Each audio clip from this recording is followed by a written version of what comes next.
versión latinoamericana, también con teología latina.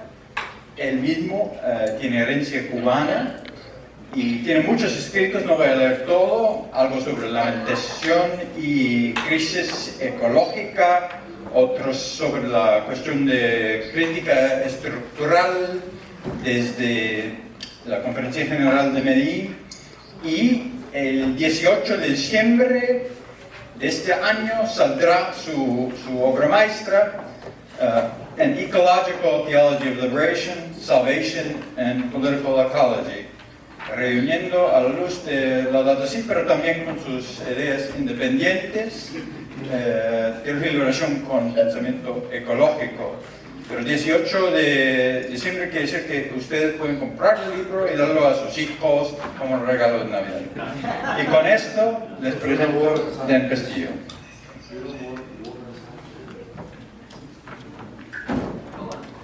It's all yours, Dan. Good morning, everyone. Buenos días. On overcoming selfish attitudes and lifestyles, the environmental insights and limitations of Ecclesia in America. In his apostolic exhortation, Ecclesia in America, Pope John Paul II offers a brief but important reflection on the intimately interwoven relationships that exist between God, the human person, and the earth. My paper takes this reflection from the late Pope as its starting point. My argument proceeds in two parts. First, I situate the ecologically concerned insights of Ecclesia in America in relation to Pope Francis's subsequent encyclical Laudato Si.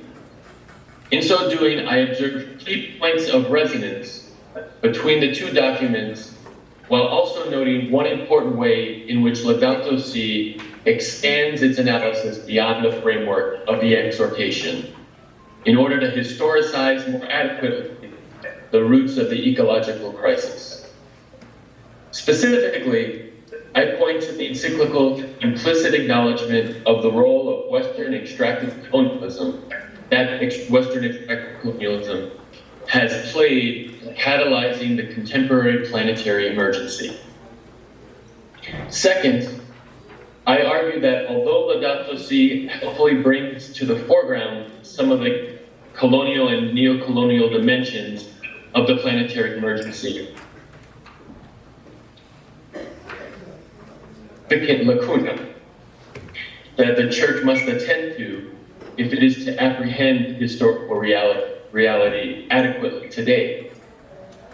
Namely, I maintain that both the exhortation and the encyclical fail to attend to the ways in which the production of anti-Black and anti-brown racism are constitutive of the ecologically destructive forces of extractive colonial projects.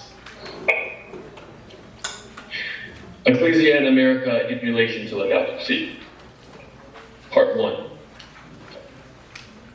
At the outset of my analysis of Ecclesia in America, it is worth citing at length the exhortation's most explicit comments on the environment, which reads, quote, "And God saw it was good." These words from the first chapter of the book of Genesis reveal the meaning of what God has done. To men and women, the crown of the entire process of creation, the Creator entrusts the care of the earth. This brings concrete obligation in the area of ecology for every person. Fulfillment of these obligations supposes an openness to a spiritual and ethical perspective capable of overcoming selfish attitude and lifestyles which lead to the depletion of natural resources. And even for one who is only a little more than passingly familiar with the arguments of Pope Francis's encyclical Laudato Si, it is immediately striking that this passage from John Paul II's exhortation surfaces a number of key points that Francis elaborates upon 2 decades later. For one, in describing the proper relationship between the human and the earth, Both documents turn away from the language of Genesis 1:28, where God calls humanity to take dominion over the creatures of the earth and subdue the land, and instead brings to the foreground the oft-overlooked vocation that God gives to humanity in Genesis 2:15. The vocation to cultivate and care for the garden of the earth. In this later biblical passage, the normative posture of the human person in relation to the earth is understood fundamentally in terms of loving protection, a posture that stands in contradistinction to any view that would interpret the language of dominion in terms of domination. Furthermore, both Ecclesia in America and Laudato Si frame the human vocation, care and protection, as a response to the fundamental goodness of creation, a goodness that is affirmed by God's own judgment of the created order in the first creation story in Genesis.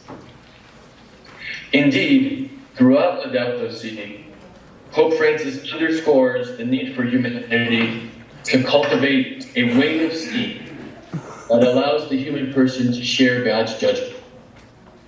This is most obvious in the Pope's discussions of the gazes of St. Francis and Jesus, who both not only saw and delighted in the goodness of creation, but also responded to creation accordingly with a gentleness of practice. Laudato Si also elaborates significantly upon the exhortation's affirmation that selfish attitudes and lifestyles which lead to the depletion of natural resources are incompatible with the Christian environmental ethic. This is most notable in Pope Francis's protracted criticisms of globalized consumer culture and the technocratic economic system that, quite literally, finances consumer culture while also serving to offer a justification for a culture of compulsive consumption. In important ways, of course, Laudato Si moves well beyond Ecclesia in America's limited reflection on creation. In so doing, the encyclical examines themes that are left unexplored in Pope John Paul II's exhortation. Perhaps most obviously, Laudato Si recognizes explicitly the intimate relationship between the preferential options for the poor and earth. As Francis writes, quote, "Today we have to realize that a true ecological approach must integrate questions of justice and debates on the environment so as to hear both the cry of the earth and the cry of the poor." End quote. In the same vein, he maintained, quote, "Strategies for a solution to arrive at an integral ecology demand an integrated approach to combating poverty, restoring dignity to the excluded, and at the same time protecting nature." End quote. Here, the Argentinian Pope makes clear that any Christian environmental ethical approach to creation must be political ecological in character for it to be adequate. Moreover, in highlighting the urgent need for the world to make manifest the preferential options for the earth and poor, Pope Francis contemplates the demand of his option in important ways. Most notably, for the concerns of this paper, the Pope observes a true ecological debt exists connected to commercial imbalances with effects on the environment, and the disproportionate use of natural resources by certain countries over long periods of time. Here, Francis is adopting an implicitly colonial critical lens and neo-colonial critical lens in order to make sense of historical reality. On this point, Francis' analysis aligns well with that of sociologist Andrew Jorgensen. As Jorgensen observes, Throughout human history, more powerful societies and nation-states have utilized the geopolitical economic power, their geopolitical economic power, to create and maintain ecologically unequal exchanges with less powerful and less developed societies and countries involved. This phenomenon has created ongoing patterns, what Alf Hornberg terms ecologically unequal exchange, between zones of extraction concentrated in formerly colonized lands of the global south and zones of youth and enjoyment located primarily in centers of colonial and neo-colonial power.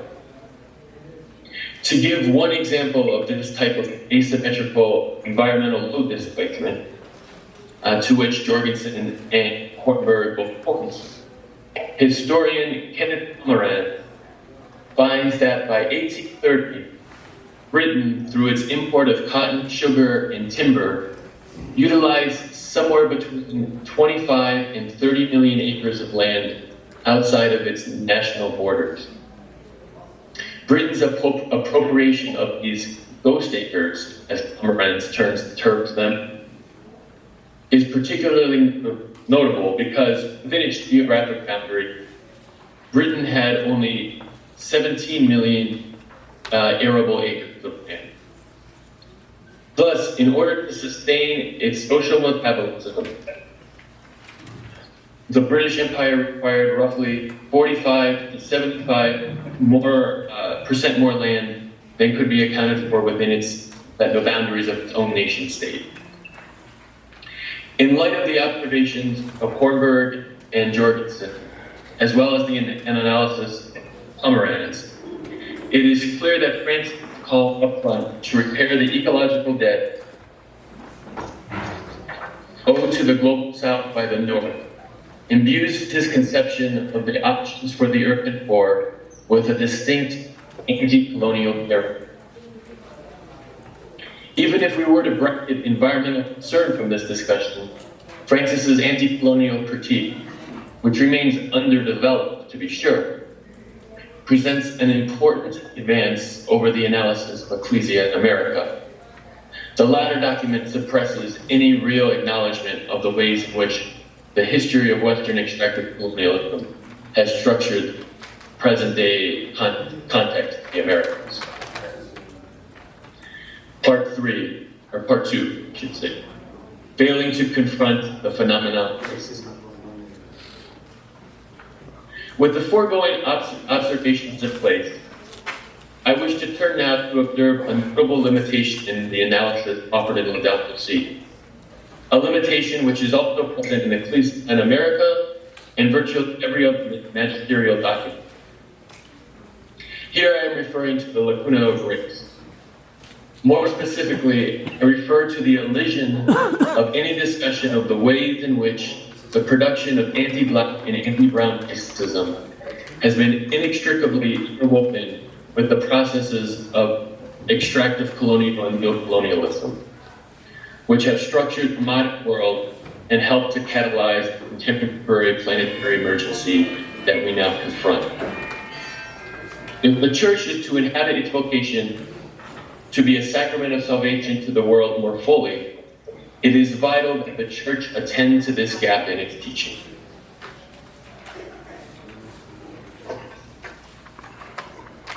Excuse me a moment. In his prescient essay, Whose Earth Is It Anyway?, the great theologian of Black liberation, James Cone, demands that communities of faith and all persons in goodwill confront the elision of anti-black racism in their readings of the Signs of the Times.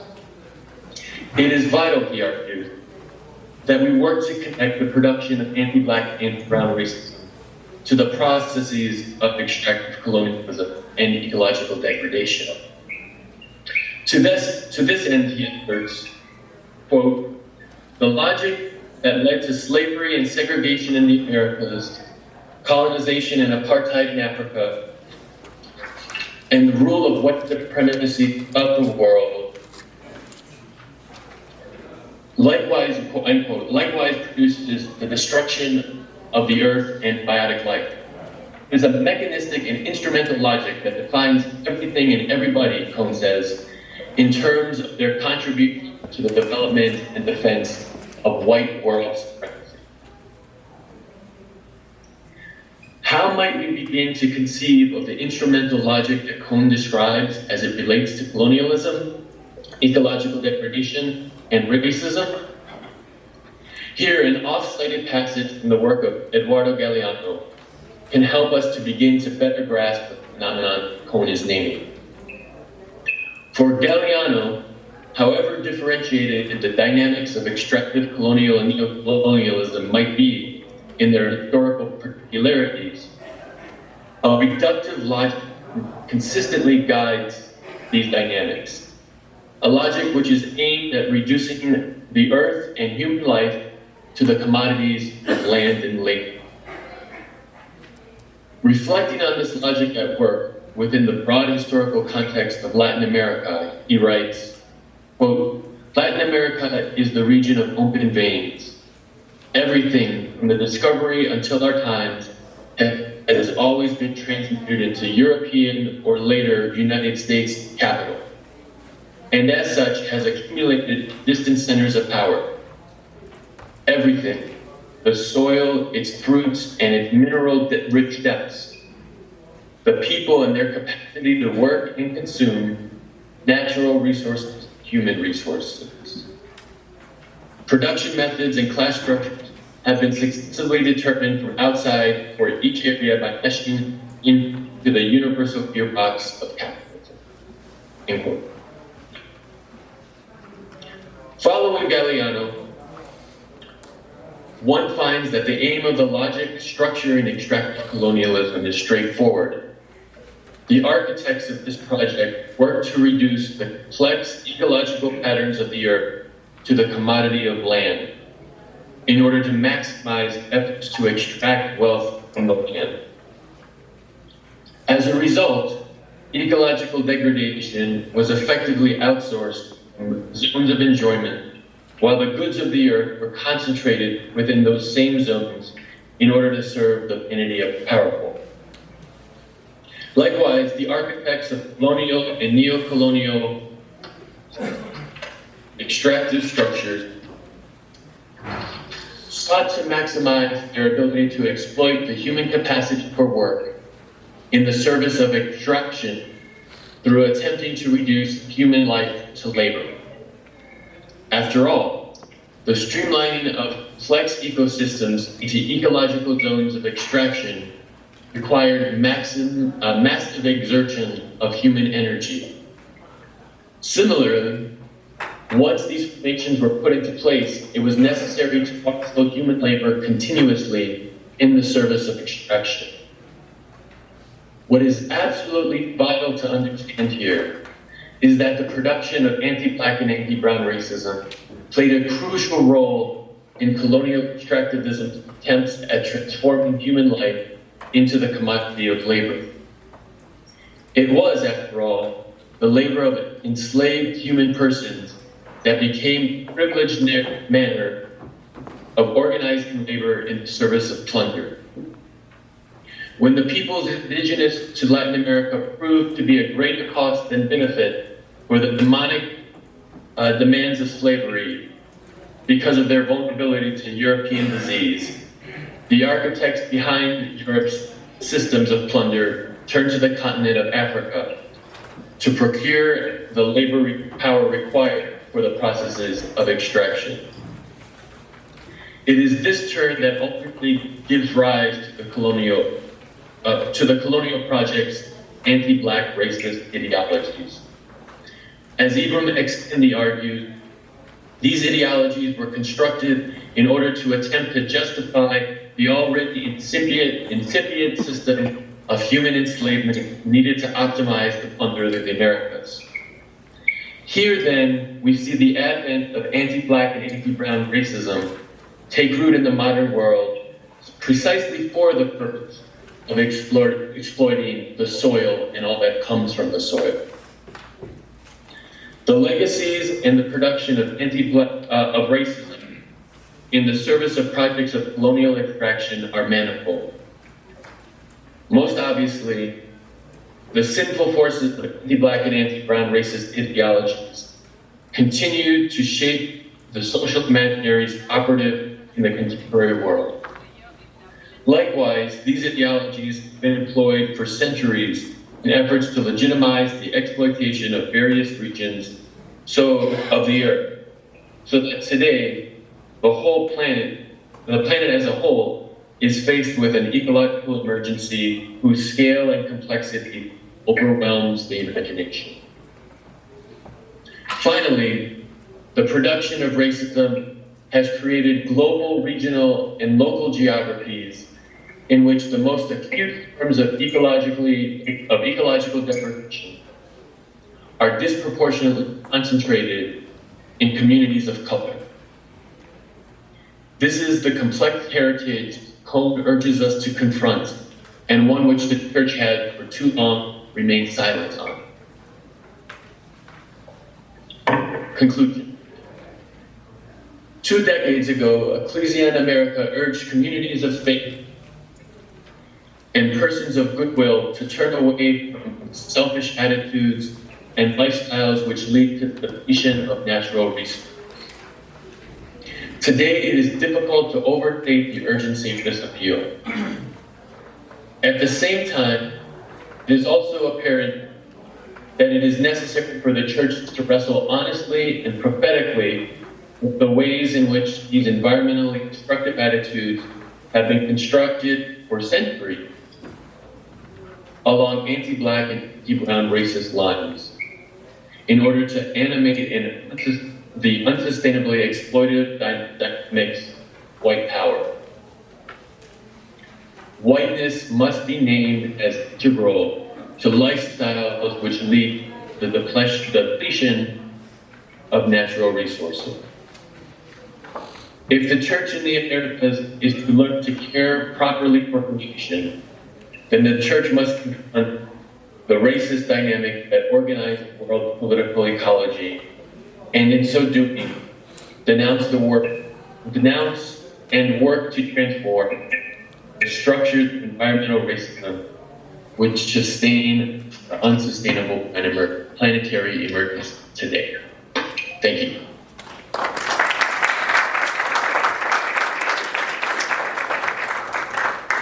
Mil gracias, Dan, por esta presentación tan linda, tan sintética. Vamos ahora al segundo iniciador. Vamos a poner las luces, pero podemos dejar Dan ahí sin problema.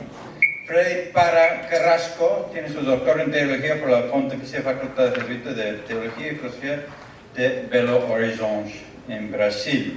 Y desde este tiempo volvió a la PUC Chile, donde él ha sido vicedecano, y durante mi tiempo en Chile, mi año en Chile, fue mi decano de la Facultad de Teología, y también es actualmente director del Centro de Investigación, Centro Teológico Manuel Larraín.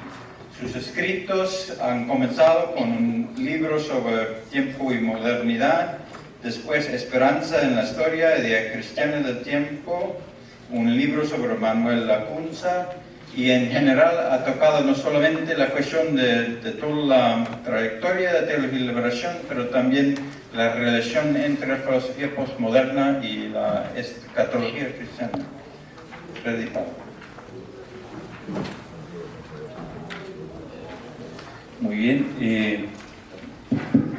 Lo primero es agradecer la gentil invitación que me han hecho María Clara y Peter para poder participar y estar acá. Muchas gracias de nuevo. Desde que me invitaron comencé a trabajar en este texto que todos ustedes tienen, distribuí como 30 ejemplares, los que no alcanzaron ahí se pueden juntar con otros. Todavía es un texto en desarrollo, hay tiempo hasta enero, creo, no febrero, para entregarlo ya más definitivamente. Lo tengo bastante avanzado y de todas maneras es una versión más breve, ¿no?, de lo que pretende ser el texto definitivo. Bueno, para no perder tiempo en detalle, voy a pasar a leerlo lo mejor posible. El olvido del cosmos. Ese es el asunto que voy a profundizar yo. El clamor de la tierra, no olvidemos que somos tierra y que urge un nuevo comienzo.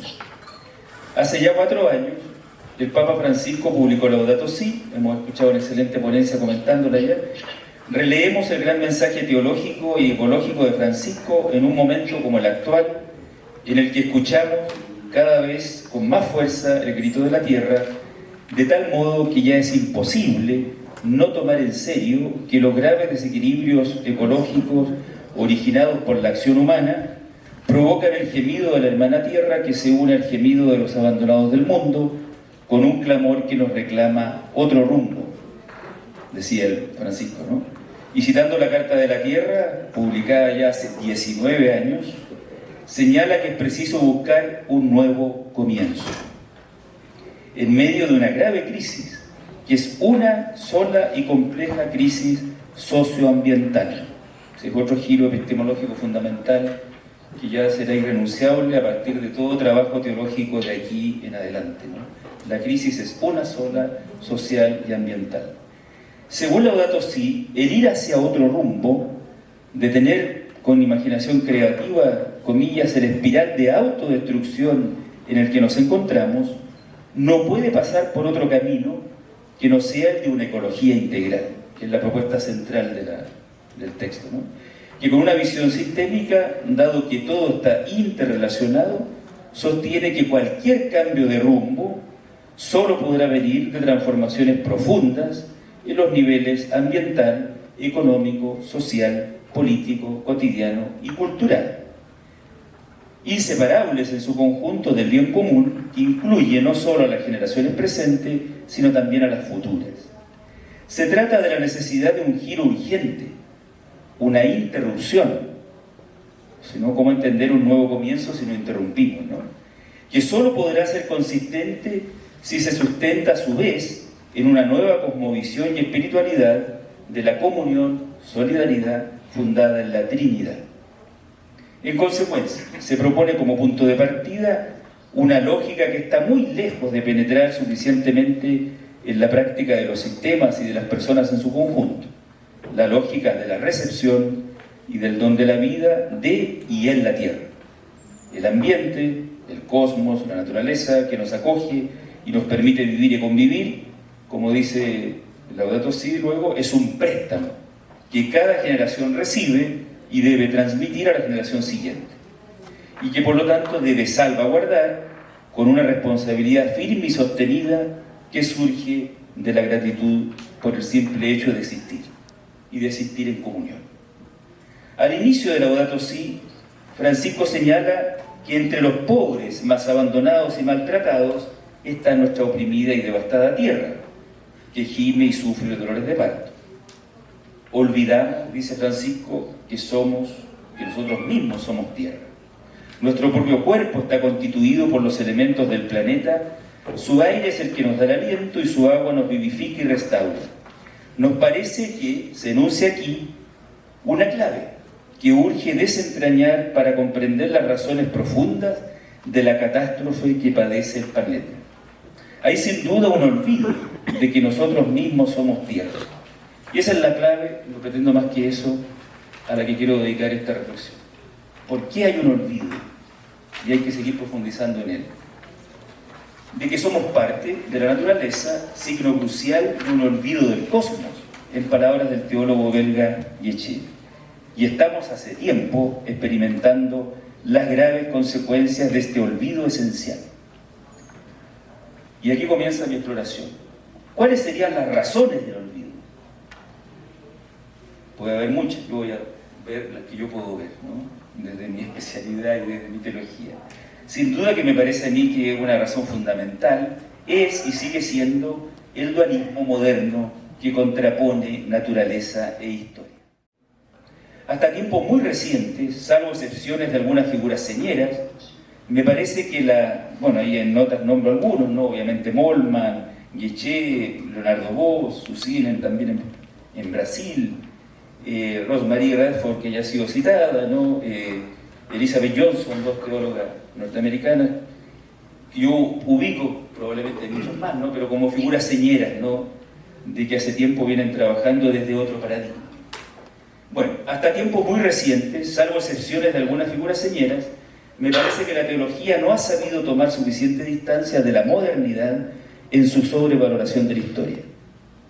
En cualquiera de sus versiones, desde las más conservadoras a las más progresistas, el historicismo se ha instalado como un paradigma inamovible. Es típico de la modernidad pensarse como historia que fundamenta, integra y lo explica todo, y además asumirse como una historia única y universal, ideas inseparablemente unidas a otro rasgo muy propio de la modernidad, a saber, la idea, la convicción de la praxis transformadora, es decir, la idea de un sujeto que hace y orienta la historia. En efecto, el sujeto moderno no solo toma conciencia de esa historicidad que a él también lo envuelve, sino que considera que esa realidad es modificable, transformable, y que él tiene ese poder. Se habló antes, ¿no? Ya desde la mañana del poder. Bueno, aquí hay una expresión de aquel poder, ¿no? De intervención, y de que en suma la historia está hecha por el propio ser humano. Emerge con fuerza la centralidad y valoración de la praxis. En todos los planos se impuso, estamos hablando de varios siglos, ¿no? Obviamente la modernidad, según los especialistas, ya tiene por lo menos 5 siglos, acentuado en el 18, 19, 20 y en el 21 en que ya estamos. En todos los planos se impone la pregunta por la historia, en el pensamiento filosófico, en la comprensión de los procesos sociales, económicos y políticos, en la ciencia, especialmente en los descubrimientos sobre el origen del ser humano y el surgimiento del pensar evolutivo. Los permanentes descubrimientos de la ciencia, las grandes y aceleradas transformaciones en los modos de producción, distribución y consumo propias del capitalismo liberal, ya hoy día global, que se va consolidando con las diversas revoluciones industriales, al menos 4, ¿verdad?, refuerzan la percepción del cambio en todos los planos de la vida en sociedad. En el seno de la modernidad, caracterizada por esa subjetividad desligada, Nietzsche, o al decir de Taylor, por su desvinculación, o por la progresiva hegemonía de la razón instrumental, ¿no?, y antigua expresión de Adorno y Horkheimer, o unidimensional, Marcuse, funcional, Habermas, se va configurando una separación entre la naturaleza e historia que sigue vigente. Para Hannah Arendt, comillas, el intento de reducir todas las experiencias, tanto con el mundo como con otros seres humanos, a las propias del hombre consigo mismo, cierre comillas, ha sido, comillas, una de las más persistentes tendencias de la filosofía moderna desde Descartes hasta ahora. La modernidad, en suma, solo ha pensado la historia de la humanidad y se ha desvinculado de la historia de la naturaleza, para manipularla y dominarla ilimitadamente con el pretexto de superar sus propios límites. Esto no solo se puede afirmar desde los estudios filosóficos, históricos, sociológicos ya mencionados, con esa cantidad de autores y escuelas, sino que también desde otra perspectiva que estoy estudiando últimamente, que es lo que podríamos llamar una historia cultural, y desde la historia de los conceptos. Confirman a partir de otra ventana científica el dualismo que hemos destacado.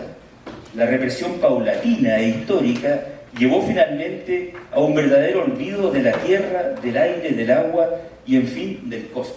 El olvido de los elementos, de lo cual habla una obra extraordinaria que he conocido recientemente de los hermanos Bohm. Esto vino pegado entonces a los talones del progreso científico. Y trastabilla en la crisis del medio ambiente. Olvido desde otro ángulo de estudio confirmado por este gran historiador de los conceptos, ¿no?, Koselleck, asociado a lo que se conoce como historia de los conceptos, quien llama la atención sobre esta verdadera, comillas, oposición entre naturaleza e historia que todavía nos ronda, quizás hoy más que antes, a causa del desafío de los problemas ecológicos. En suma, la historia se constituye como matriz epistemológica y se convierte por lo mismo en un modo hegemónico de pensar la realidad. El espíritu moderno comprende la realidad históricamente. Por lo mismo, y con razón, Heidegger ha dicho que lo más característico del sujeto moderno es vivir según la historia y no ya según la naturaleza cosmos. En carta a Jasper escribía Heidegger en 1922, comillas, obrar y pensar según la historia y ya no según la natura o según la ley, he aquí el deber y el privilegio del hombre moderno en cuanto moderno. Cabe señalar, no obstante, a pesar de lo anterior, a pesar de esa centralidad del sujeto y de la historia en el pensar moderno, ya Günther Anders, ¿no?, un autor que está siendo muy releído últimamente, habla de una obsolescencia de la historia. Algo ha pasado en la cultura moderna que paradojalmente ha ido perdiendo sentido también y valoración de la historia. ¿No? Él habla de la obsolescencia general de todo, ¿no? Son estos grandes tomos que dedican a que la historia también está obsoleta. Pero paradojalmente, porque nosotros mismos, dice él, hemos renunciado a considerarnos como los sujetos de la historia. Nos hemos destronado, o nos hemos dejado destronar, y en nuestro lugar hemos colocado a otro sujeto de la historia, o mejor, a un único sujeto, la técnica, cuya historia no es como la del arte o de la música, una entre otras historias, sino la historia. Al menos se ha convertido en la historia en el curso de la historia reciente, cosa que se constata de la manera más terrible, dice Handel, por el hecho de que el ser o no ser de la humanidad depende de su desarrollo y utilización. Bueno, la insuficiencia de la pregunta por la historia. El ser humano ya no se plantea, ¿no? Y esto no sabemos qué estadísticas tiene de apoyo, no son esas afirmaciones que hacemos desde la teología, desde la filosofía. Pero yo creo que es una pregunta que uno empieza a escuchar o a sentir, ¿no? Que el ser humano ya no se plantea las preguntas típicas de un pensar histórico común. ¿Cuál es el origen de lo clásico, ¿no? ¿De dónde venimos? ¿Cuál es el fin? ¿A dónde vamos? Sino también, cada vez más, la de su situación. La cuestión del ¿dónde estoy? ¿Cuál es mi lugar? Para comprenderse, el ser humano tiene igualmente necesidad de situarse, de saber dónde está, de conocer el lugar de su ser, ¿no? Texto que debo, por supuesto, a Goethe. En una palabra, el ser humano no es solamente un ser temporal, como se ha percibido también y como también lo ha articulado y desarrollado la modernidad, sino que también es un ser espacial. En consecuencia, no podemos reducir nuestra relación con el mundo a una mera pragmática. Ya hemos transformado o explotado el mundo suficientemente. Llega el tiempo de volver a comprenderlo, lo plantea otro pensador francés, Michel Serres, o de volver simplemente a convivir con él, ¿no? Con una renovada mirada. El ser humano se comprende desde Dios, desde los otros, desde sí mismo, que duda cabe, ¿no? Nadie de nosotros podría discutir eso. Pero el punto es que también se comprende desde el cosmos. Y eso es lo que hemos olvidado. Tenemos que reaprender a mirar el agua, el aire, el fuego, las piedras y las imágenes del mundo. El mundo sigue siendo el lugar natal del hombre, del ser humano. Es cierto que el ser humano trasciende la naturaleza, no nos cabe ninguna duda, pero no es menos cierto que sale de ella, que es de ella, que tiene en ella sus raíces. Un hombre enteramente acósmico estaría, en todos los sentidos del término, perdido, dice Nietzsche. Estoy plenamente de acuerdo con él. El ser humano tiene necesidad infinita del cosmos para ser ser humano. Es una cuestión de civilización de primera importancia. Se nos llama entonces a salir de las ciencias humanas, de las calles, de los muros de la ciudad, a hacernos físicos, emerger del contrato social, que osadía, en medio de un incumplimiento absoluto de él, digo yo, inventar un nuevo contrato natural, volviendo a dar a la palabra naturaleza su sentido original, y reconociendo de que somos y existimos en relación, formando parte y dependiendo vitalmente de una red de relaciones recíprocas. El integrarse o reintegrarse en las relaciones recíprocas deberá expresarse en los diversos planos de la vida y de la cultura humana, y también, por supuesto, en el plano jurídico-político, como pacto, entre comillas, con la naturaleza, promoviendo los derechos, deberes del ser humano, sin desvincularlos de los derechos de la naturaleza ni del bien común. Y todo ello de un modo equilibrado. Aquí se destacan varios autores, Michel Serres, Lacroix, Jean Jonas, Teresa Vicente Jiménez, etc. Bueno, hasta ahí mi visión de la materia epistemológica y de la insuficiencia de la matriz histórica en la cultura moderna. La crítica a la teología judeo-cristiana. Al recoger las principales críticas que ha recibido el judeo-cristianismo como un factor importante de la crisis ecológica, se advierte que las más significativas están relacionadas precisamente con lo que acabamos de decir, con la sobrevaloración de la historia y el consiguiente olvido del cosmos, que ha caracterizado la teología moderna y contemporánea. Para el conocido historiador americano Nolan White, pionero en la crítica y uno de los más destacados y conocidos críticos del judeocristianismo en relación a nuestro asunto, señalaba ya en 1967, es decir, ya hace 52, 53 años, que la ecología humana está profundamente condicionada por las creencias acerca de nuestra naturaleza y destino, es decir, por la religión. En su análisis destaca que al menos 4 son los factores del judeocristianismo que han provocado una relación desequilibrada con la naturaleza: la visión lineal y progresiva de la historia, el antropocentrismo presente en los relatos de la creación, la superación del animismo y la desmitificación de la naturaleza, la valoración de los avances de la ciencia como desarrollo del mandato del Génesis de someter la tierra. White piensa, concluyendo su análisis, que lo que hagamos por la ecología depende de nuestras ideas acerca de la relación del ser humano con la naturaleza. Más ciencia y más tecnología, decía hace 52 años, no nos librarán de la actual crisis ecológica, hasta que encontremos una nueva religión o repensemos nuestra religión antigua. Y a pesar de su profunda crítica, ¿no?, que ha sido retomada durante estos últimos 50 años por todos los teólogos que se han dedicado a este asunto, a pesar de esa crítica tan fuerte y clara, termina rescatando la figura señera y ejemplar de San Francisco de Asís, como modelo de relación con la naturaleza, como otro modelo dentro de la tradición occidental, y lo propone como patrono de los ecólogos. ¿Por qué? Por su fe en la humildad, no solamente para el individuo, sino para el ser humano como especie, decía White en aquella ocasión. Y porque intentó deponer al ser humano de su monarquía sobre la creación y fundar una democracia entre todas las criaturas de Dios.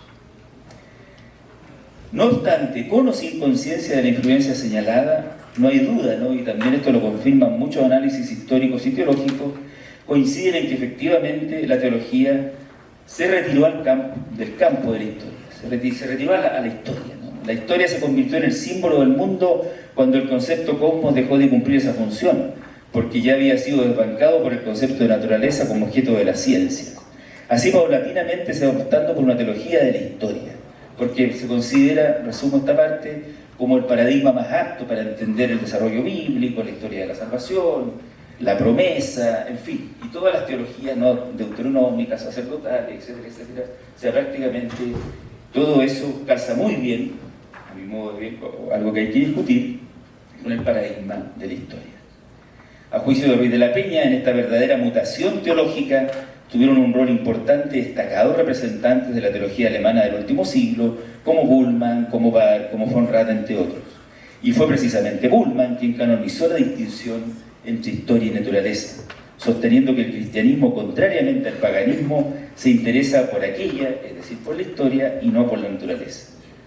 Añadimos además de que su concepto de historia ya es reducido, porque viniendo de la analítica existencial heideggeriana, la considera solo desde un punto de vista antropocéntrico y existencial. Bien, continuando con la exploración. Recuperar el cosmos implica, a mi modo de ver, recuperar la contribución de la esperanza apocalíptica. En las últimas décadas, y como fruto de la toma de conciencia entre la crisis ecológica y del diálogo abierto con la crítica a la tradición judeocristiana, se han ido planteando y elaborando algunos paradigmas de relación plausibles con el cosmos. Paradigmas de relación más armónica, más respetuosa, etc. Dado que son estos paradigmas, me parece, ya bastante conocidos, por ahora solo los enumero. Yo por lo menos he podido detectar los que están aquí y por supuesto se pueden añadir otros, digamos, que van a estar en relación con esto, ¿no? El sábado como corona de la creación y humildad cósmica, Moltmann. El paradigma del dominio responsable y vicario, Ruiz de la Peña. El de religación y sostenibilidad responsable, Leonardo Boff. El de comunidad de la creación, más reciente, ¿no?, con Elizabeth Johnson y Medard Kelly. Todos estos paradigmas, me parece, ya tienen al menos, desde la producción de sus autores, una existencia de 3 o 4 décadas, ¿no? O sea, ya son antiguos, por eso lo supongo conocidos, ¿no? Un posible camino teológico y complementario a los modelos mencionados, y sin renunciar a ellos, me parece es volver a valorar no solo una teología adecuada de la creación, en la línea de lo planteado por estos autores que ya han generado escuelas, digamos, ¿no?, sino también y especialmente repensar la dimensión cósmica de la apocalíptica bíblica. Ha sido Moltmann quien ha tenido, entre otras, la virtud de rescatar el potencial de la apocalíptica y con ella la dimensión cósmica de la esperanza y la cosmovisión bíblica.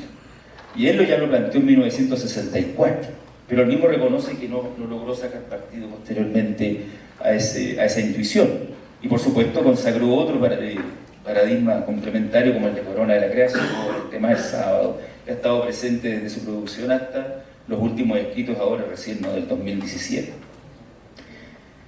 Para el pensar apocalíptico, el mundo entero, no solo el mundo de los seres humanos y el mundo de los pueblos, cae en el proceso histórico escatológico de Dios. La criatura entera, personas, cosmos, todas las criaturas, es insertada en el sufrimiento del final de los tiempos y participará igualmente de la alegría y plenitud escatológica. Con todo, la apocalíptica aporta, y ha aportado desde siempre, ¿no?, la dimensión cósmica de la esperanza. Moltmann comprende la apocalíptica como una interpretación escatológica e histórica del cosmos.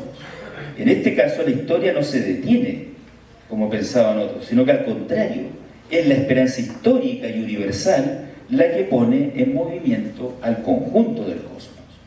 Mediante esta historificación del mundo, la escatología se convierte en el horizonte universal de toda teología.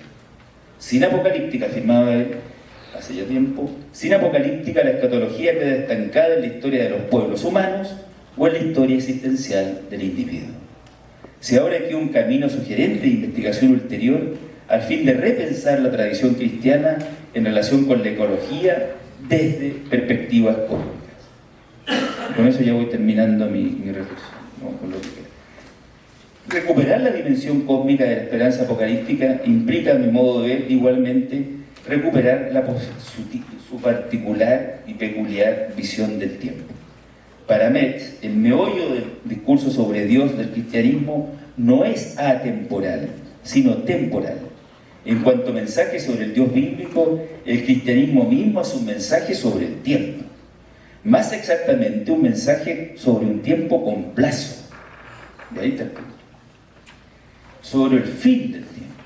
Aun cuando la forma en que el cristianismo se convirtió en teología haya relajado demasiado quizás la relación dramática en cuanto a la salvación entre Dios y el tiempo. En realidad, en esta tradición, la apocalíptica, el tiempo es finito, está limitado, emplazado. Por supuesto, es mesiánico, es decir, el sentido y la justicia ocurre ahora, aunque sea parcialmente, en la historia. Y es escatológico, porque implica siempre tener presente el final y estar abierto a la plenitud. Es decir, el hombre y el mundo están emplazados, tienen plazo y plaza, un aquí y un ahora, donde se anticipa el final y permanece la esperanza en la consumación. Como todos saben, ¿no?, Jean-Baptiste Metz, fundador de la nueva teología política, ha subrayado esto desde los inicios de su reflexión teológica y siempre lo ha vinculado a un necesario rescate del pensar apocalíptico. Reyes Mate, también bastante conocido en estas líneas, ¿no?, y siguiendo también a Metz y saliendo también al paso de prejuicios con respecto a esta comprensión de la historia, señala, comillas, que la apocalíptica, como a veces se dice, no es catastrofista, porque anuncia catástrofes, sino que denuncia lo catastrófico de los tiempos que corren para evitar que se consuman. Coincide esta visión del emplazamiento del tiempo con la propuesta más general de Zubiri. O sea, que son autores que no se conectan ni se citan entre ellos. Bueno, pero eso lo puede hacer uno así con toda libertad, ¿no? Quien al reflexionar sobre las estructuras fundamentales del tiempo, destaca que la vida humana está radicalmente emplazada. Son los mismos términos de Metz, de Reyes Mate, ¿no?, hace ya tiempo, ¿no? En este caso, la vida transcurre entre un comienzo, un camino y un fin. Somos viadores, estamos en la vía, en el camino de un emplazamiento, y aquí el tiempo se experimenta entre un comienzo, camino y un fin. Algo mucho más decisivo y determinante que un mero antes y ahora y después, y algo que determina y condiciona, queramos o no, la clásica relación entre pasado, presente y futuro. En cambio, y aquí viene retomamos la idea moderna, ¿no?, el tiempo evolucionista moderno que subyace a la teoría del progreso es un tiempo inagotable, que postula una mejora infinita, un perfeccionamiento sin fin, un tiempo invencible, imparable, un tiempo en suma que no conlleva novedad. Esa ideología del progreso es catastrófica, porque por una parte banaliza el sufrimiento al considerarlo un efecto colateral del desarrollo, y lejos de disminuir las víctimas, las va multiplicando progresivamente, tanto en el plano socioeconómico político y últimamente, como ya hemos constatado, en el plano también de las víctimas ecológicas, las especies, el clima, los mares, etc. Por lo mismo, el progresismo carece de un concepto crítico del presente y sigue apegado, por supuesto, contra sus intenciones. No todo, yo creo que gran parte de los que hemos participado quizás todavía nos consideramos progresistas, ¿no? Contra nuestras propias intenciones estamos ontologizando el presente. Un presente que se extiende como tiempo homogéneo y vacío, que consolida la continuidad y no la transformación.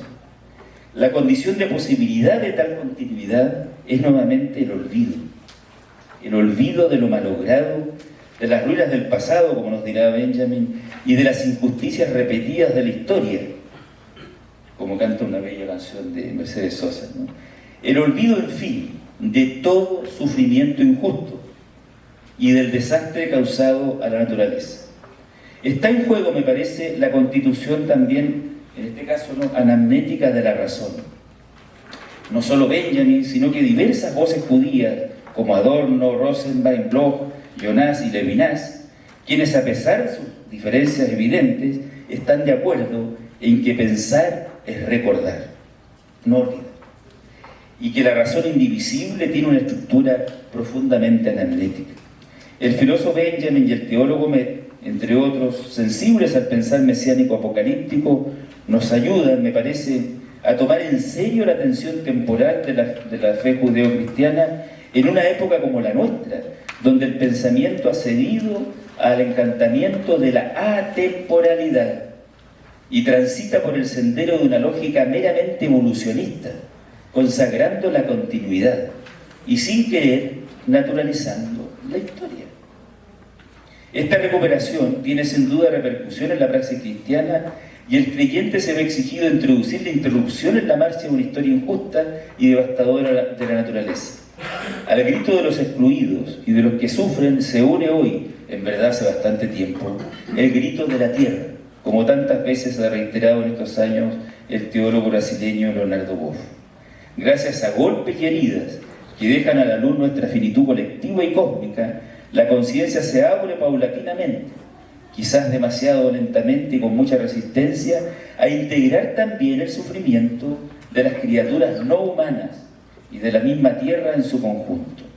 El ángel de la historia de Benjamin, al volver a mirar hacia el pasado, no solo se horrorizaría por las ruinas y escombros de los frustrados procesos históricos que ansiaban la emancipación, sino igualmente por la destrucción de la naturaleza, como secuela del progreso y su doble ilusión de crecimiento y recursos infinitos, de un tiempo sin fin, sin plazo, una infinidad perversa finalmente. Con todo y a pesar de lo dicho, esperamos y deseamos, citando la Carta de la Tierra de hace 19 años, que nuestro tiempo sea recordado por el despertar de una nueva reverencia frente a la vida, por un compromiso firme de alcanzar la sustentabilidad, por la acelerada lucha por la justicia, por la paz y por la alegre celebración de la vida. Muchas gracias.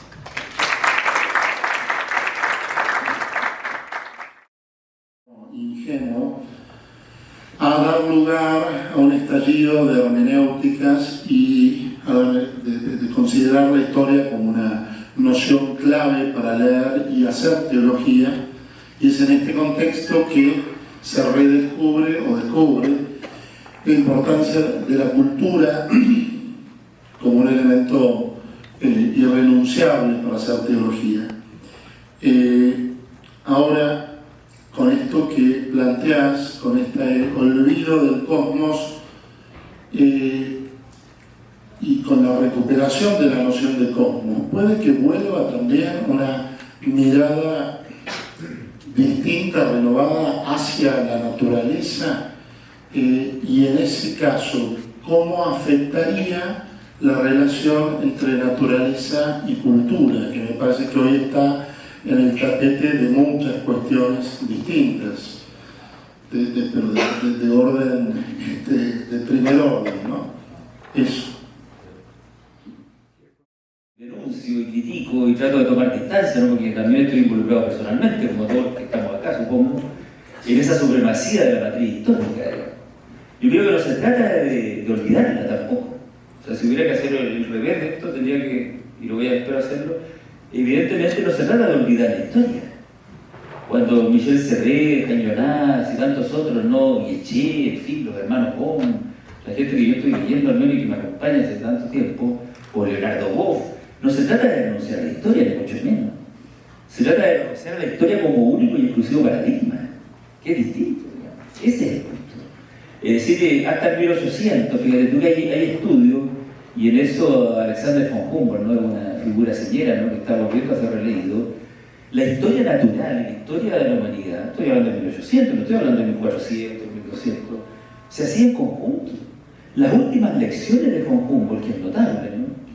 El tipo de la corriente Humboldt, famosa, bueno, hizo tantos descubrimientos, ¿no? Y un tipo increíblemente abierto al tema de la naturaleza, nunca dejó de hacer historia civil.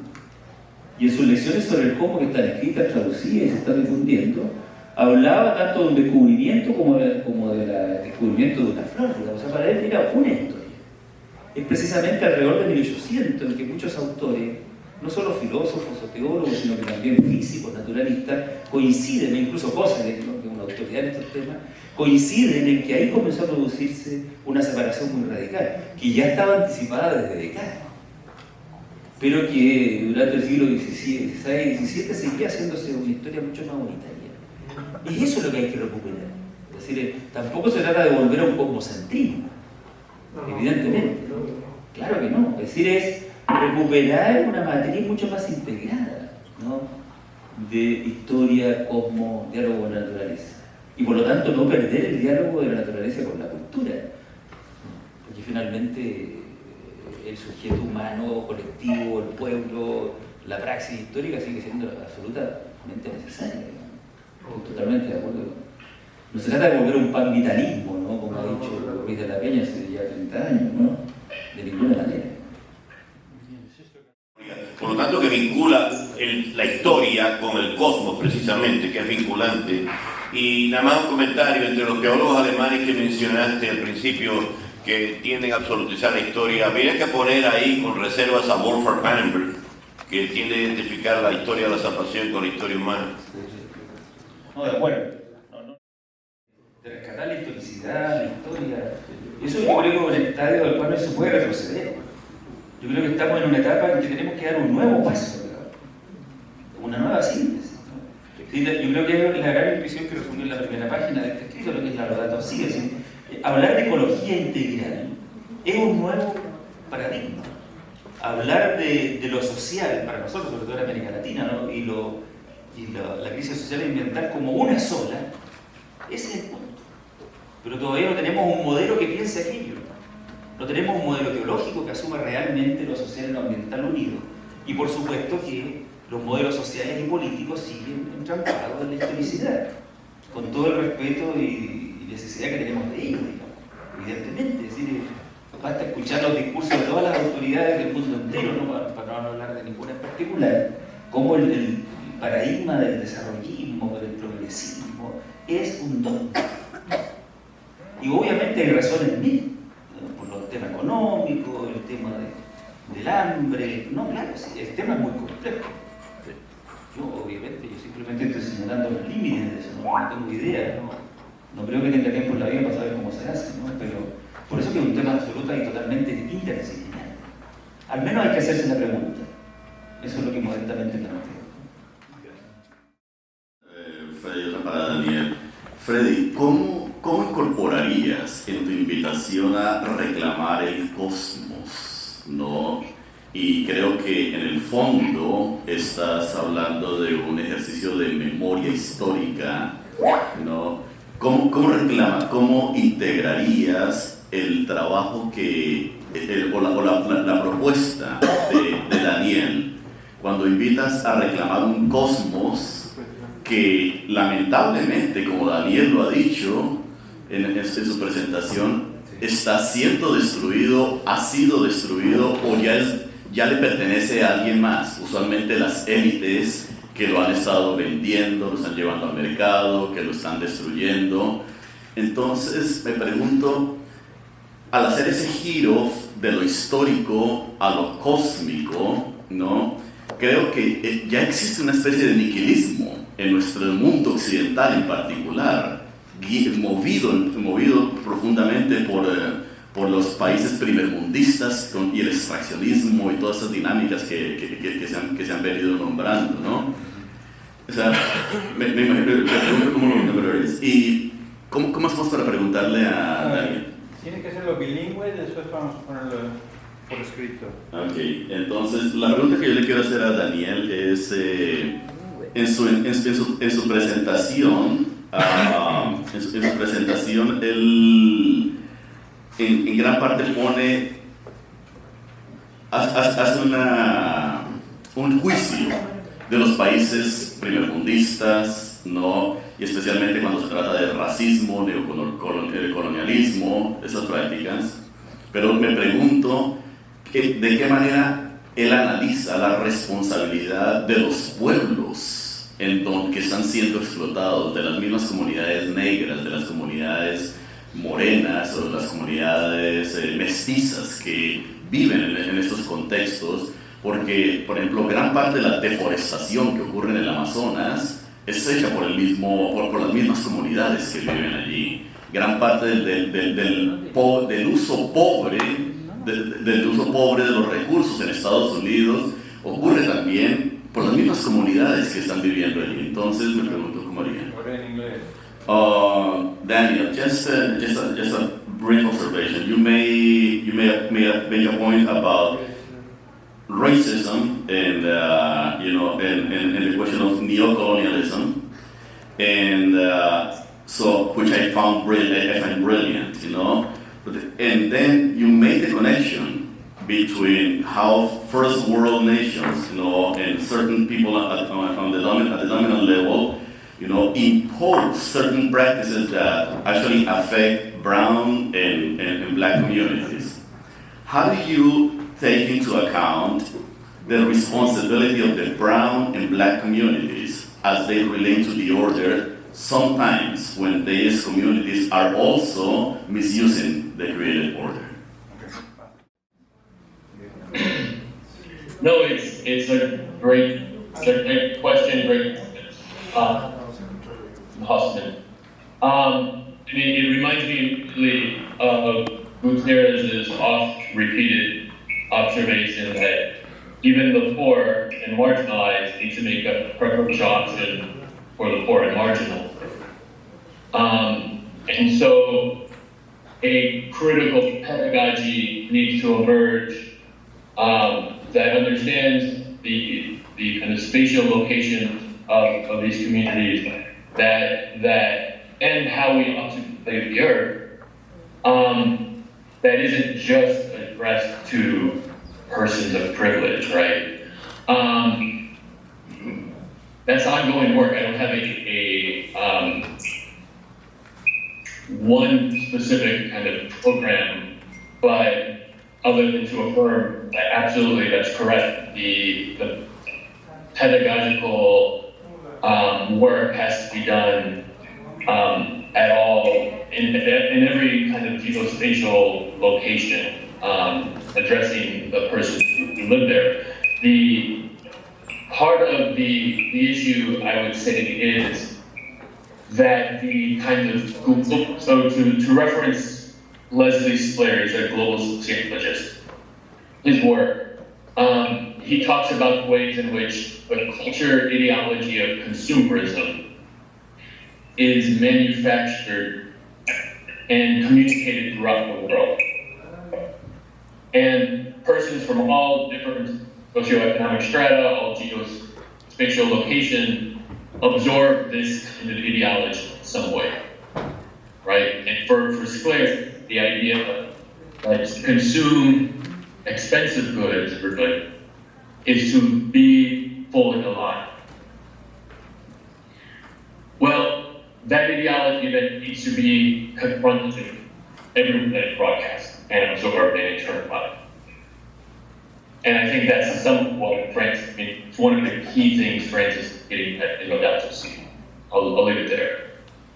Bueno, La respuesta es buena pregunta. Ya Gutiérrez ha hablado de la marginación primordial de los que son marginados, y lo que necesitamos sobre todo es una pedagogía crítica de la ubicación espacial de todas las comunidades, que no debe ser orientada solamente a los privilegiados. Hay un Leslie Slater, un hombre que estudia ecología, que habla del consumerismo como un producto enviado por todo el mundo, y la gente que todos los sitios, la gente ubicada por todo el mundo recibe ese mensaje, que los que pueden gastar los bienes de la tierra son los que son verdaderamente vivos, y tenemos que enfrentarnos con esta mentalidad que es ya implícita en la edad del siglo, pero tenemos que hacerlo mucho más explícita,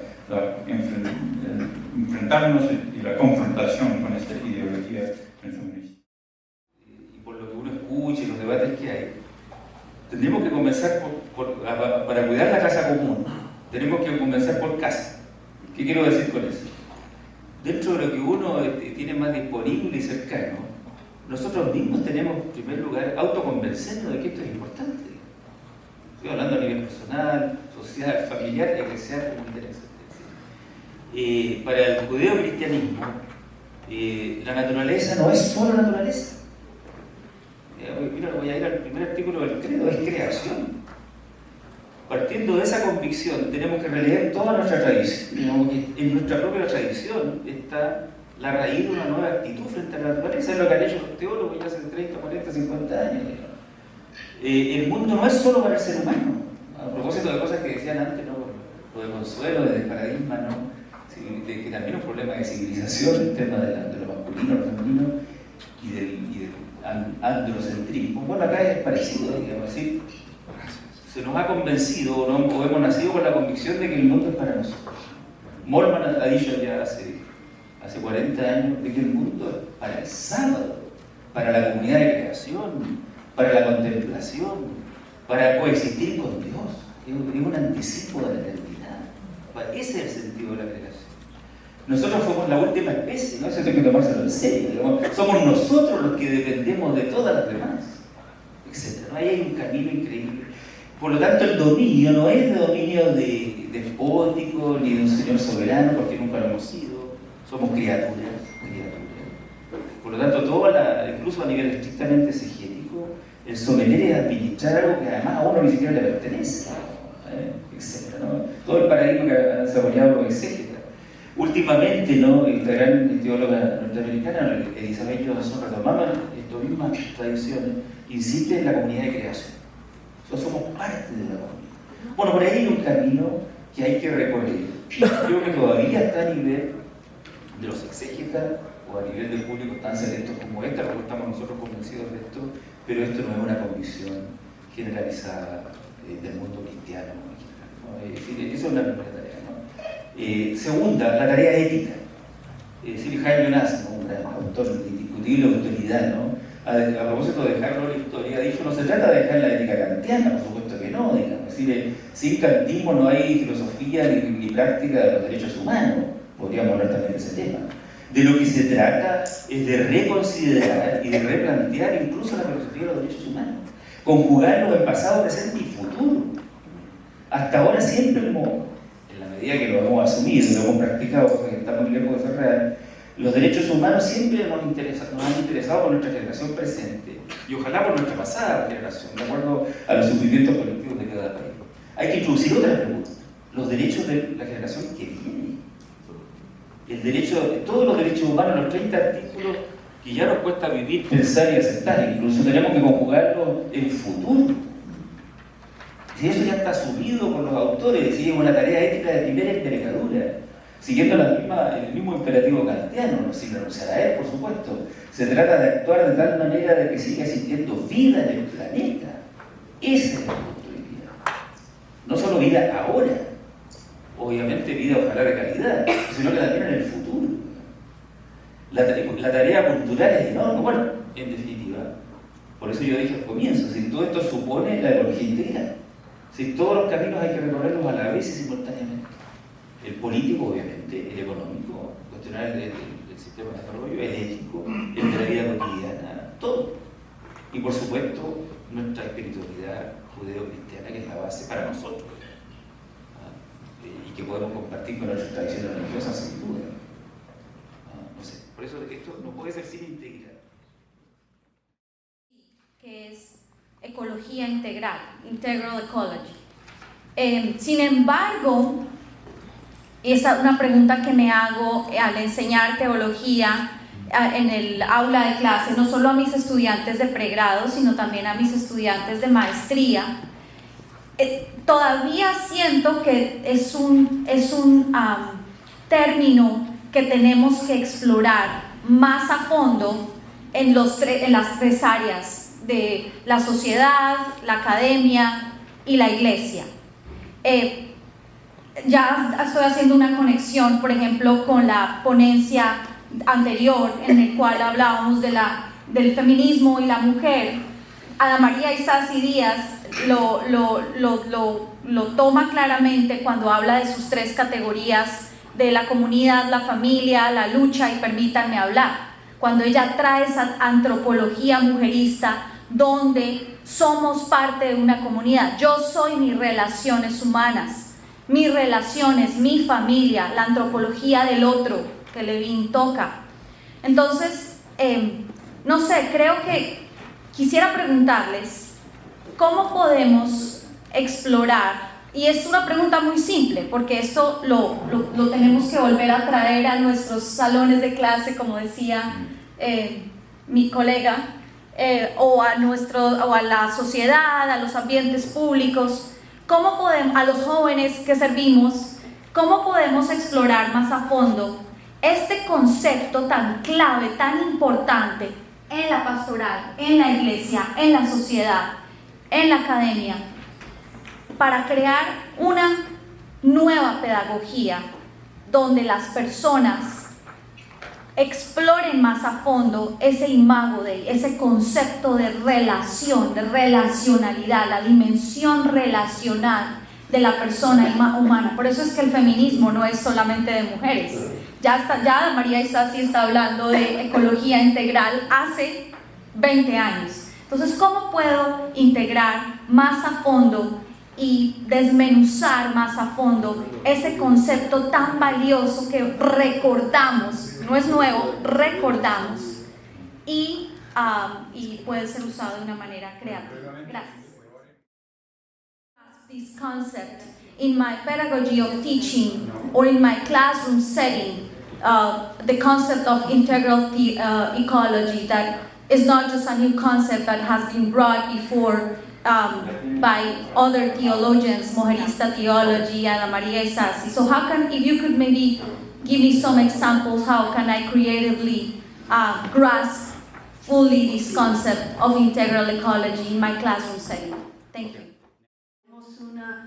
En inglés decimos a market ideology. Vivimos en una ideología del mercado, y creo que estamos en una situación de pecado, el pecado contra la naturaleza, obviamente, pero también contra las siguientes generaciones. Y yo creo que yo quiero poner eso en la discusión, que necesitamos empezar otra vez de repensar cómo estamos pensando en el pecado. Si uno recorre toda la doctrina social de la Iglesia, ya lo conocemos, la debemos conocer todos, ¿no? Toda la doctrina social, hasta Laudato Si, ha sido también un pensamiento social basado en la supremacía del paradigma histórico. Y con razón. Si no hay que desmentir nuestra historia, no hay que... No, sí, tenemos que... Pero tomar conciencia, ¿no? De que desde la Rerum Novarum, ¿no? Hasta Laudato Si, hemos pensado toda la ética social en clave histórica. Y necesariamente tiene que haber sido eso, el tema de los derechos humanos, todos los temas, ¿no? El bien común, ¿no? La solidaridad, la subsidiariedad. Miren, los principios más clásicos de la doctrina social están todos pensados en el contrato social, en la relación con el otro, ¿no? en la justicia, ¿no? Se añadió luego el tema de la relación con los pobres, que lo radicalizó, pero eso ya estaba presente desde la Rerum Novarum hasta... Bueno, ahora por primera vez tenemos que repensar todo, sin renunciar a todo ello, tenemos que repensar eso en clave social ambiental. Y eso es nuevo. O sea, no podemos pretender la clave de comprensión en 3-4 años. Hay teólogos, como siempre lo hay, visionarios que vienen trabajando en todo ese tiempo. Leonardo desde el año 1976 que está hablando de lo cósmico, pero no lo escuchamos a tiempo. Y Molman desde el comienzo de los 80. Todavía recuerdo un curso que, ya que está aquí María Clara, ¿no? La saludo, que ella dio en La Falle sobre Dios en la creación de Molman en el 88. ¿No? Lamentablemente no lo alcancé a tomar porque ya había terminado mi curso y estaba preparando la tesis final, la defensa final del doctorado. Pero claro, eso pasó en el 87, 88. Es decir, hay siempre visionarios. Bueno, escuchemos a tiempo. Ojalá que no. Hoy día es urgente, o sea, hoy día no podemos dejar de pasar lo de Molman, lo de Medarquén, lo de Elizabeth Johnson, lo de Rosemary Rad. Es decir, hoy tenemos que asumir aquello para profundizar ahora un paradigma mucho más integral, como es el paradigma de la ecología integral. Yo creo que es una tarea urgente. Yo te diría una sola cosa, digamos, como clave, la necesidad de la conversión. Es decir, nosotros tenemos que convertirnos, por así decirlo, también al cosmos. ¿No? Yo creo que el paradigma de la relacionalidad ya está, al menos teóricamente, suficientemente integrado en la filosofía y en la teología. No estoy diciendo que eso esté integrado en la praxis. Integrado ya en la academia, ahora tenemos en la misma a nivel académico, teórico, práctico, filosófico, integrar que la relacionalidad es interrelacional también ella. No sé si es raro lo que estoy diciendo, pero para integrar el cosmos. Porque somos parte de una red, nosotros somos, como diría, ¿no? El mismo Pablo lo dice, somos tierra también. Somos parte de. Y nuestra vida depende del aire, de los elementos, ¿no? Que hoy día están volviendo a circular como parte del pensamiento. No sé, eso simplemente. Y respecto a lo suyo, sí, Leonardo, por ejemplo, no sé ni más lejos, mismo Molman desde el comienzo, como estamos hablando 40 años atrás, plantearon de que el pecado principal es la relegación, ¿no? Ese es un tema que siempre ha estado Leonardo Boff. Ahí cito la biografía que más conozco, muchos títulos, ¿no? Centrales en esto, y siempre volvió sobre el tema de que la ruptura con la naturaleza es una expresión más, ¿no? Del pecado original, ¿no? Por eso el tema de la conversión. Y en todo pecado, ¿no? Ayer se habló de los 7 pecados, antes de ayer, finalmente, ¿cuál es el centro, ¿no? De los 7 pecados capitales o los 7 pecados? La soberbia. La soberbia está detrás de la gula, de la sedía, ¿no? De la avaricia, de la etc., ¿no? También está detrás de nuestra ruptura con la naturaleza, es la soberbia, que no hemos constituido en señores y soberanos. Por lo tanto, un primer camino, no sé, dentro de los varios que hay que recorrer, somos criaturas. Somos criaturas. No somos señores. Muy bien, muchas gracias, Freddy. Dan, you get the last word. Okay, thank you for your questions and comments. I would say, so in my first response to Hausman, I affirmed the need for a critical pedagogy to emerge. If part of an indispensable element of that pedagogy, if it's to energize pastoral work, is we need to be able to interpret scripture, we need to be able to interpret Christian revelation in a way that is ecologically meaningful. To that end, I think the most important passages actually in Laudato Si are Francis's interpretations of Genesis 2-4. There, the emphasis is on the human person being created by God for love of God, neighbor, and earth. These 3 relationships are indispensable, and actually there's an implicit imago Dei anthropology that in Genesis 2, where God is gardener and gives humanity the vocation of gardener.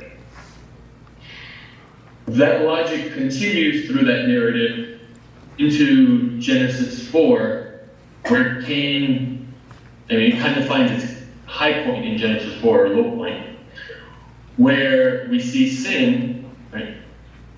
The result of sin is a rending of these relationships.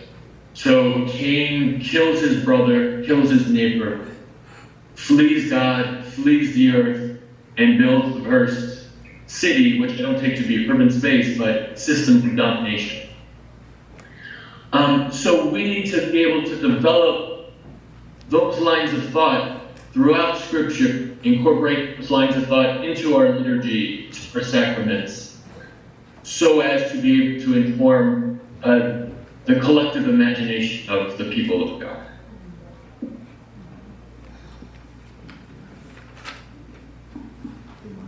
Bueno, ya hablo un poco de una pedagogía crítica, pero ahora lo que es indispensable para nuestro trabajo pastoral es una interpretación de la revelación a la luz de un modo de comportarnos en la tierra con sentido. Ya existe en los aportes exegéticos del Papa Francisco dentro de la Laudato Si, y él se enfocó en Génesis 2:4, dentro del cual la persona humana ya tiene tarea triple: amor de Dios, amor del vecino y amor de la tierra.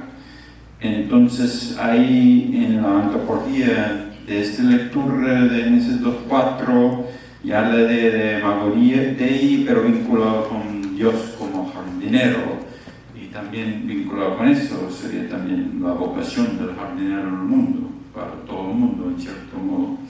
Pero hay que pasar de ahí al capítulo 4, que ya mencionó Nancy hace poco, la entrada del sin social en la lucha entre Caín y Abel, y este fratricidio primordial, también junto con la huida aparte de Dios, la huida de la tierra y la construcción de la ciudad, que representa acá simbólicamente sistemas de dominación. Es decir, que lo que es necesario sería el desarrollo dentro de la liturgia, dentro del sacramento, de una nueva pedagogía que anima la imaginación del pueblo de Dios. Pues tenemos que agradecer a nuestros iniciadores porque hemos llegado a un camino en la tierra muy lejos, muy interesante. Un aplauso.